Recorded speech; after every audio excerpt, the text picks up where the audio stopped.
Alright, thanks for tuning into the second video. So one of the things I did in the last video is I wrote down the charges of the ion. So magnesium was 2 positive, aluminum was 3 positive, oxygen was 2 minus, and the question is, how do you know those charges?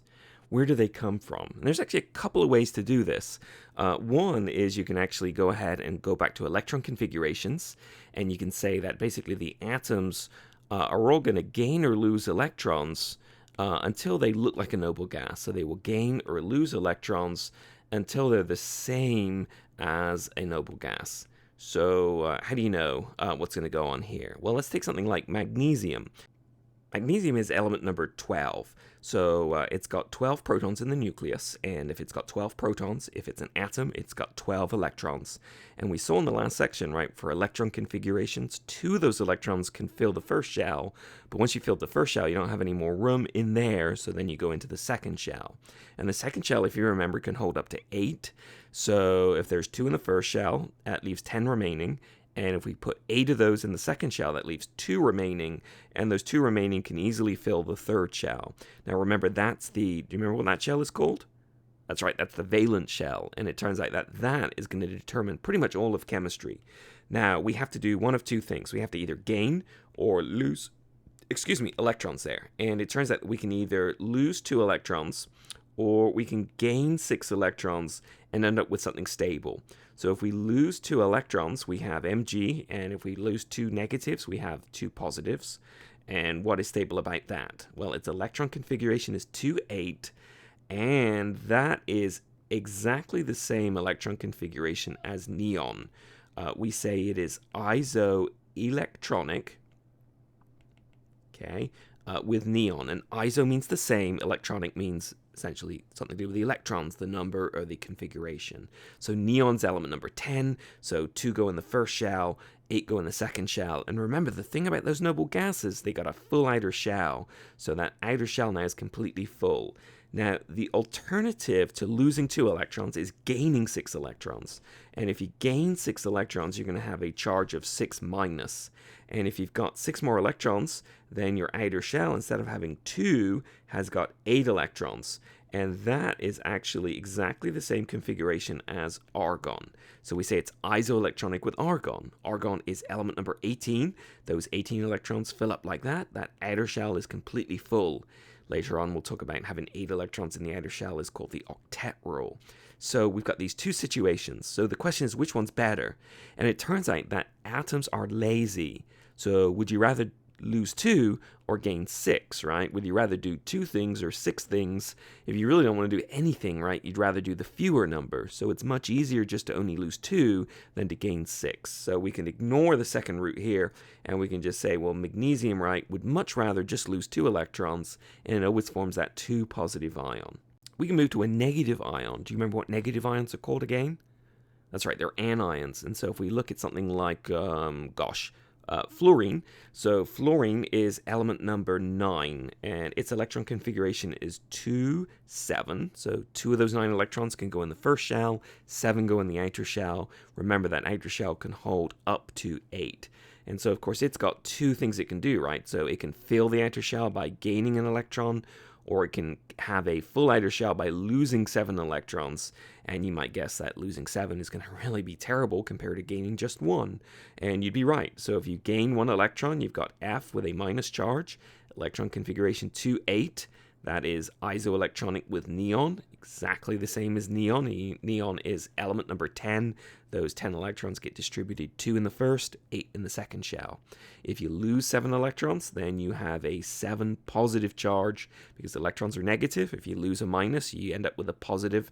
And its electron configuration is just 2, which is also just a number, but it is exactly the same as, do you know? What element has 2 electrons total? That's right, it is helium, so it's isoelectronic with a noble gas. That inert gas, they're very stable, they've got a full outer shell, but again, losing 7 electrons is really terrible, so we're going to say that that is very unlikely, and in fact, it's almost always going to gain 1 electron in fluorine's case to make that fluorine minus 1 ion. Oh, sigh, right? So, do you really have to keep going through this argument to figure out the charge on each ion? And the answer is yeah, you sure can, but why would you? Because the periodic table actually gives you a couple of really cool things here. If I look at group 1A, so do you remember what group 1A is called? Yep, that's the alkali metals. So you've got hydrogen, which I suppose you can argue isn't really a metal, but the other ones certainly are lithium, sodium, potassium, right? And all of those tend to form ions with a single positive charge. So it's like the group is the number of valence electrons, and all of these have one valence electron, which they can lose and expose a completely full outer shell. Now, if you go to group 2A, so there I'm writing it in Roman numerals, I'm sorry, then you've got beryllium, which I'm not going to write because it doesn't form an ion, but you've got magnesium and you've got calcium, and they form a 2 positive charge ion. Very cool. And you got the transition metals. I don't want to talk about those just yet, but group 3A, you've got aluminum, and aluminum, sorry about that, forms a 3 positive ion. It's got 3 valence electrons. It can lose 3 of them and form that ion. And there's actually kind of that metal and non-metal dividing line here. So let me kind of sketch that in for you. So you can see the pattern here. And if you go to the other side of the periodic table, the pattern repeats. So I'm going to do group 4A. I don't think there's anything in there that I believe forms an ion. But there's 5, 6, 7, and 8. And actually the ones in 8 don't form any ions at all. So you got things like helium and neon and argon, so they don't make anything at all. But fluorine actually makes a -1, and so does chlorine. And what do we have in 6A? We got oxygen, we've got nitrogen. I'm sorry, we don't have nitrogen, do we? We have sulfur underneath it there. What am I thinking? So those form a 2- ion, and at the top of group 5 we got nitrogen and we got phosphorus, and so those form a 3- ion. So you can see the pattern here on the periodic table, right? So if we get our lightsaber out, you can see that all these ones in group 1A, right, they have a 1 positive charge. All these metals in group 2A are 2 positive. Transition metals are difficult, but the metals in 3A are 3 positive. And if you go to the other side, the far right-hand column don't form ions, and then it's 1-, 2-, 3-. So let me go ahead and pull up a periodic table and ask that you predict a few charges. So here's our fancy smancy periodic table. And here's an element down here, barium. It's apparently what they do to dead chemists. And here's an element here, gallium. And here's an element here, selenium. And maybe here's another one here, iodine. And I wonder if from where they are on the periodic table, can you predict what charge they will have? So go ahead and pause the video and just quickly write down those 4 charges based on where they are on the periodic table, and then we'll compare notes. Okay, so if you've unpaused me, very good. So what do we have? These guys here are always 1 positive. These guys are always 2 positive.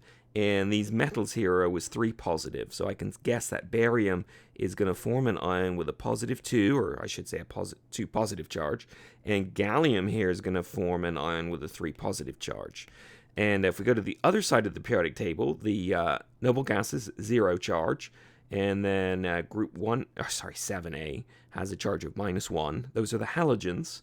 And then group 6A are 2-, and 5A or 3-. I'm getting my numbers and groups mixed up here. So iodine then would be I-, and selenium here would be Se 2-. So that's why I think I love the periodic table, because the periodic table allows you to quickly read off these charges. So for instance, if we looked at strontium, let's get rid of my lightsaber. Let's go to an arrow. If we looked at strontium, we could guess it would also be 2 positive.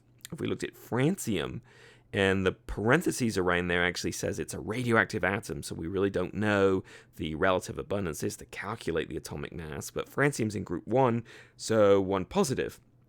If we looked at thallium down here, thallium has a very neat property of killing you if you eat it, and it also makes your hair fall out. And actually, if you rub it on your legs, it makes your hair fall out. Some of the old hair removal products had thallium. You just kind of rubbed off on your skin. It was very, very effective at making your hair fall out.